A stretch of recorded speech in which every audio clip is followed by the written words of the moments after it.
Hi everyone. It's been a while that I was thinking about making this video about politics, but I was asking myself, am I doing this? Am I not doing this? Okay, I'm doing this. And there are two reasons that made me decide to make this video. First one is because I see and I sense that there are a lot of people who are in transition right now. They have one foot still in the matrix, one foot out, and they're a bit lost. They don't know where to go or where to look. And the second reason is because I've noticed something that is quite rampant in the spiritual community, and that is that in the name of light, in the name of love, we should not look at negative subjects such as politics or geopolitics. And basically it puts us in a state of denial, because it is true that if we focus on something negative we make it grow, but to not look at it at all is a state of denial. And everything is interconnected. I mean, politics is not less spiritual than anything else. So what I wanted to point out here is that if you want to acknowledge the shadow on this planet, we have to look at it in the eye and we have to integrate it. And this is why I'm also doing this video today. So there are a lot of things to talk about, and I will do my best to synthesize. So I thought that maybe I would do a video in two parts, and the first part will be dedicated to all these political questions, and the second part will be more about the wider, broader perspective on a spiritual level regarding what is happening right now on this planet. So there are many strategies to maintain the masses asleep. Politics, education, media, the entertainment industry, consumerism, and so on and so forth. But what strikes me the most right now is that there's a total emptiness of ideas on every level of our society. There are no ideas in politics, there's no vision, there's no integrity. Politicians are only puppets playing the game of the circus of politics. And even on a cultural level, we are only recycling old stuff. There are no new creative ideas. Mainstream artists are completely formatted like supermarket products. And at the same time we created reality TV, which is dumbing down our youth, while we are cutting all the budgets linked to education. So we're really basically formatting and controlling people's minds and make them unable to think and to have a critical thinking regarding everything that is served to them. We are in a time of transition right now, and things are changing very rapidly. And the first thing I would like to talk about is the end of the European Union. Now, my father is American, and he used to be a journalist, and in the last years of his career he was working for the American government for a radio called Radio Free Europe, which was a radio that emitted in the Eastern European countries. And I remember when I was little, when I was a kid, he would go, he would cover the European summits, and he would come back with all these gifts, you know, cards, caps or whatnot, with the European flags on it. And so I was, you know, basically in a very pro-European, pro-American environment, and I was raised in that environment most of my life. Until, of course, I had my spiritual awakening. So at that time we thought that the European construction was based on peace, on cooperation, on partnerships between the countries. But what we know now is that the European construction was actually funded by the CIA, through the CIA agents Monet and Schuman. So this is declassified information that is available if you want to look at it. And basically the goal was to create, they wanted to copy the American model onto the European countries. So one of the main reasons was also to create a bloc of countries against USSR. But the US wanted to expand their markets and their political influence to Europe. And they wanted to create the United States of Europe. But the only condition was that it should be always weaker politically and economically, so it was not in competition with the US. And I would also like to remind people that Hitler was actually partly funded by the Americans, by American Wall Street banks and by the Bush family. So really, the European Union was not designed to work And that's why it doesn't work, and it's never going to work. The foundation of the European Union is completely rotten and corrupt. It is run by technocrats that are not elected, that very clearly serve financial and corporate interests, and who actually decide and dictate what the destiny of 28 countries should be.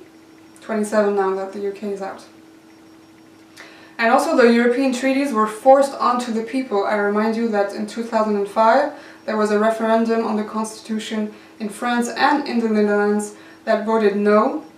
But whatever, the Europeans washed their hands over this referendum and they all signed the Treaty of Lisbon a couple of years later.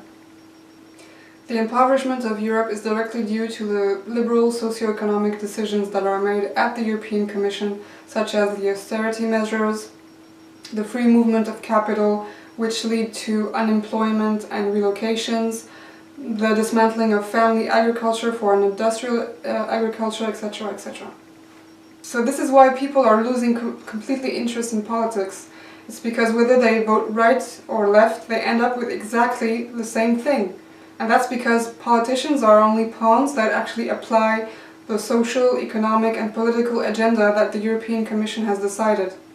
So what happened is that the power was taken away from the people and centralized into this supranational entity, which is the European Commission.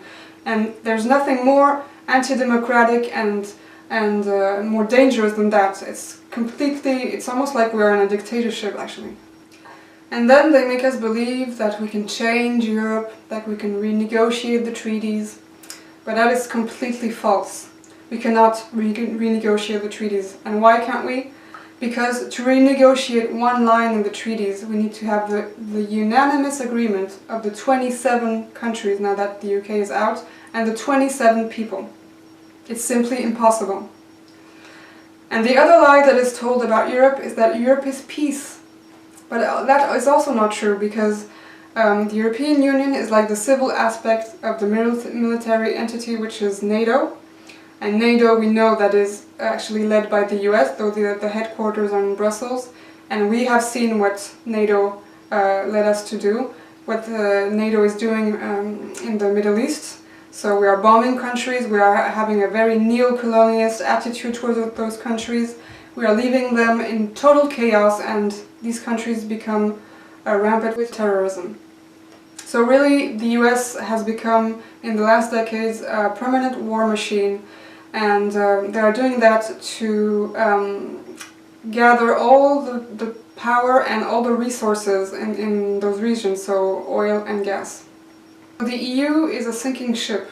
And when we look at what the experts are saying on the subject, for example, the Economy Nobel Prize winner Joseph Stiglitz, who is saying that the euro is going to crash this year because of what's happening in Greece and Italy, we can understand that the end is in fact near.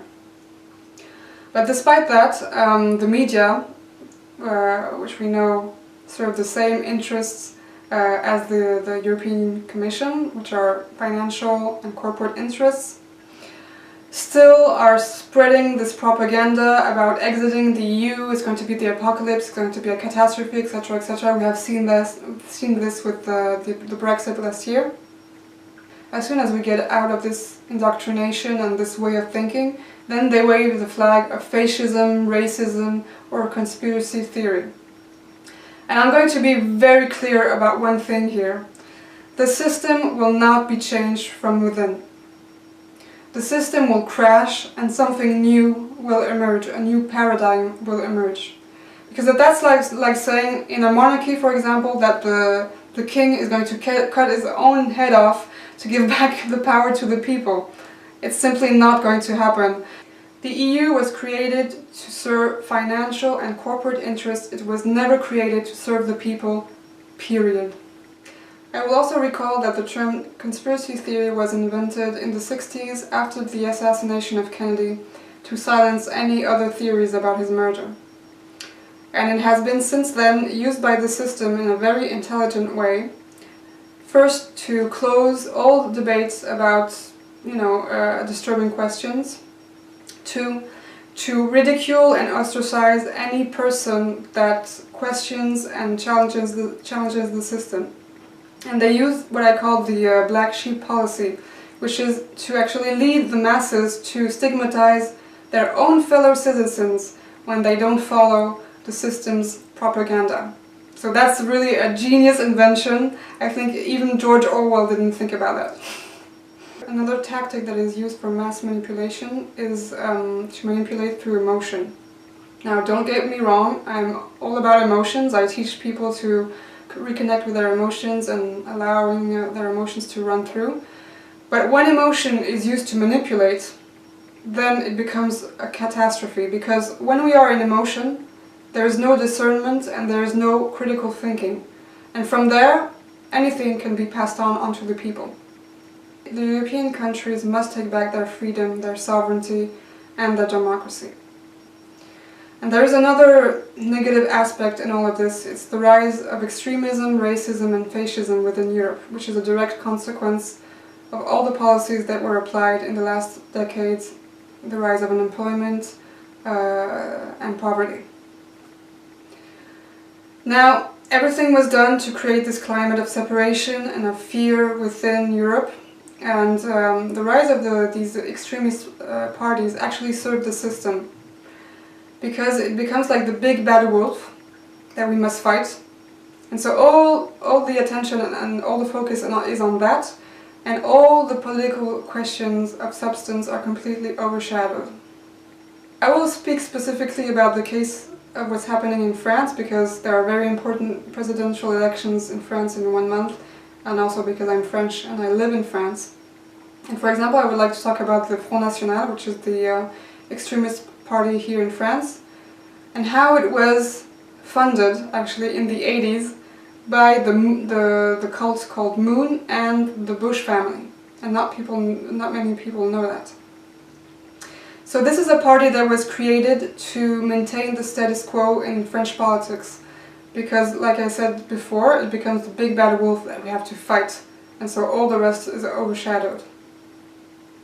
So while the Front National have open access in the media for the past 30 years, there's someone like Asselineau who created his party 10 years ago, and who was completely censored in the mainstream media until now, because now he's running for president officially.